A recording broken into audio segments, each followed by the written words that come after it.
Seryoso po ito. Naku, ako ay may ikukwento lamang ho sa inyo. Aking kapitbahay ho.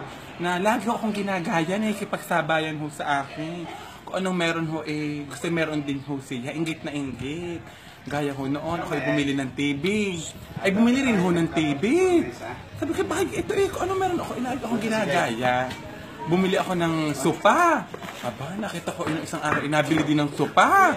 Sabi ko talaga ito'y hamit siya naman yung difficult lamang, hindi ko naman katulad ng mayaman. Oo, tapos kami nag-tour sa Europe.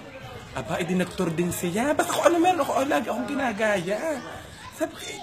Sabi ko, Europe ang pinuntahan ko. Siya ay makapagmayabang lamang, sa Hong Kong naman nagpunta.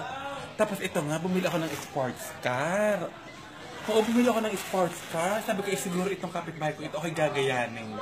Siguro ano kayo ipagtatapat nito? Ba ilang araw na hindi ko nakikita. Dinabalitaan ko na naglipat na pala. Hindi na ako kinaya, hindi na niya kinaya ang aking sports car. Lumipat na. Oo, nang ibang bahay na. O siya, sige, ako'y paalis na ha. Bye.